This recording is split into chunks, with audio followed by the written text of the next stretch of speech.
The holidays came early for me. Just like many households across the planet, I'm one of the lucky people who managed to get a PlayStation 5 as a gift for the holidays. The only thing is, the only time I was able to bring it home from my family's place was in early December. So I've actually been using the console the past 2 or so weeks, so let's go over my thoughts on the new console after waiting for over 2 years to get one. 753 days from launch and I finally have one. Now, I'll be honest, I didn't put in nearly as much effort into finding one compared to a lot of other people. Did I look here and there and check in with my local GameStop? Yes, absolutely. But I was never going to pay scalper prices, and I wasn't going to stress myself out waiting in an online queue just for it to disappear from my cart. I just wasn't in a crazy rush, as the only game I really cared about missing was Ratchet & Clank Rift Apart. I played Horizon Forbidden West on the PS4, and I was willing to play God of War Ragnarok on the PS4 as well if I needed to. But thankfully, the PS5 I got is the physical edition of God of War Ragnarok. Now, this is something I did know beforehand, but it's still a massive pain in my mind. But they only included a digital code for the game inside the box. I totally understand if this was the all-digital edition, that would make perfect sense. But for someone like me, who considers themselves to be a physical disc collector, this is just extremely frustrating. I totally get that it's cheaper for Sony to just give out codes, and that probably helped keep the price down a little bit more than it otherwise would, but personally, I would have preferred the disc to be included in the bundle. But once the system is out of the box, at first glance, this console is even bigger than I imagined. I had always seen pictures of it, but I never really got a good sense of its size until I tried putting it into my entertainment unit. I tried just replacing where my PS4 was, but it wouldn't fit, and the only spot I could make everything work is down below on its side, so I am using the stand that comes with it. Once everything was hooked up, I started going through the setup process, and I gotta say, I had a frustrating time getting this system going.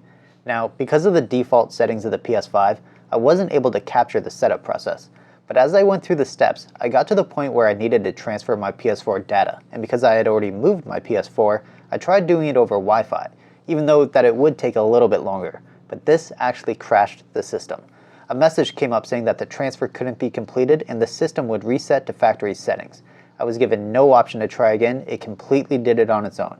I mean, up to this point, basically all I had done was input my Wi-Fi, but even still, I was given no options.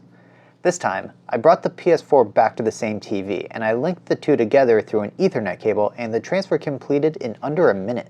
But I will say, it was a worrying moment that there was an issue with the console. Luckily, the second time through, everything worked perfectly. So if you're one of the lucky people to get a console over the holidays, if you choose to transfer your PS4 data, then I highly suggest linking the two systems together. Now that everything was loaded and I was brought to the main menu, I took some time to scroll through everything to get myself accustomed to this new layout. And at first glance, I really like it. I think it looks rather sleek in terms of design. The smooth rounded edges and seamless transitions from music playing as you scroll over different icons is extremely nice. There's a lot of personality to the layout.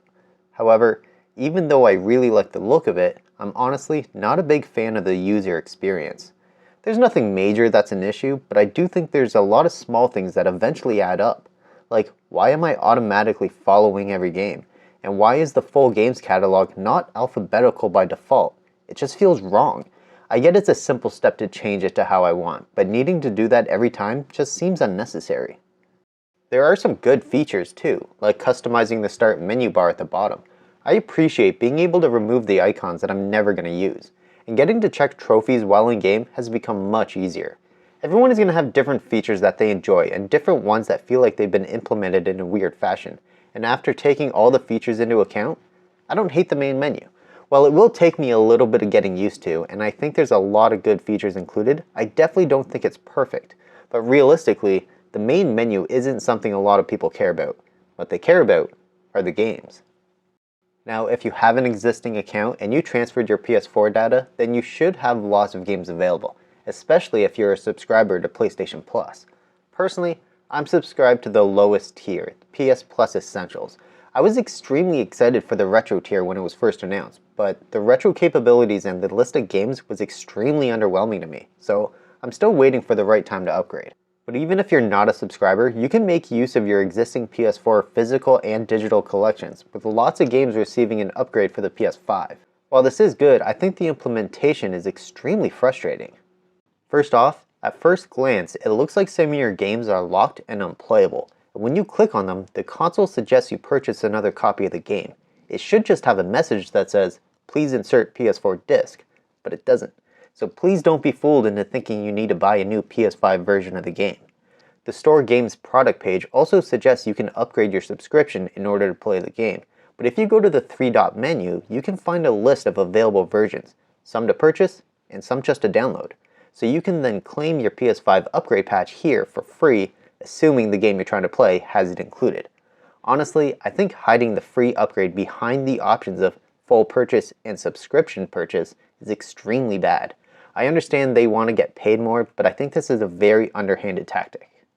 Second, after downloading the PS5 version of the game and you load into it, you have the option to play it as a new game, or you can import your save data from the PS4 version.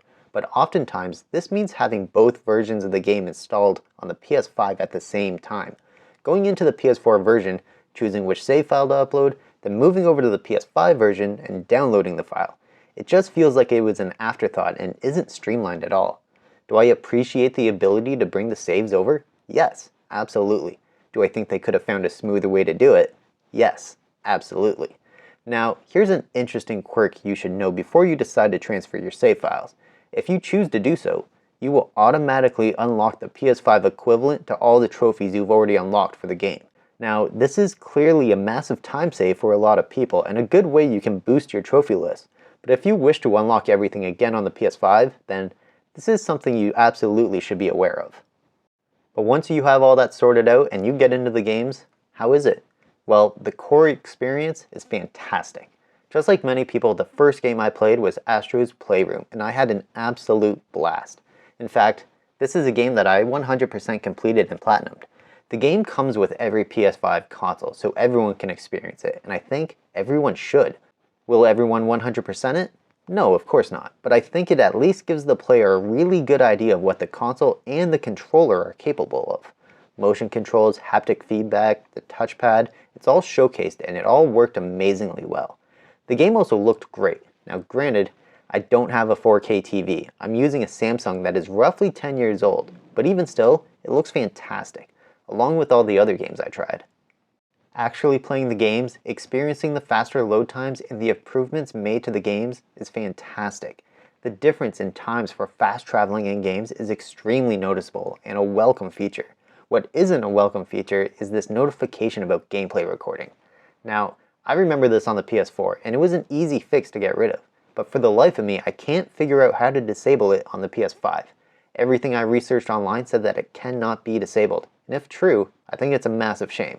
I don't understand why they would get rid of a feature from the PS4. But that being said, it doesn't affect every game, and it probably bothers me specifically because I don't want it in my recordings, whereas that's not an issue for the majority of players. Now, the main reason to get a PS5 is the games. And if you follow the gaming internet, you might have seen a lot of people saying Sony has the best exclusives, with Sony first-party studios making fantastic games. But you might also see a lot of people complaining that they're losing their exclusives, considering a lot of them are also on the PS4, and they're bringing a lot more games to the PC. Personally, I don't care. I was extremely happy to play Horizon Forbidden West on the PS4, and if someone wants to play Uncharted on PC, I say, go right ahead. The more options for players, the better. And having lots of options is possible if you're a subscriber to PS Plus, because depending on the tier, there's lots of games for you to play, including the retro games. Now, just be warned that the PS3 games are only available through streaming, which might give you a little bit of issues if you don't have the best internet. And when you play these games, you're going to be using the new controller for the first time. The DualSense controller is fantastic. The feel of the haptic is great, although I feel like not many games I've played really made use of it. The 4 face buttons and joysticks are great. The resistance to the triggers is a really cool feature, and the D-pad does seem to work for what I've used it for so far. Granted, I'm not really a fighting game player, so that might be an issue if you play a lot of fighting games. There are a few issues that I have though, the first being the built-in mic, which yes, can be disabled, but I absolutely never use voice chat.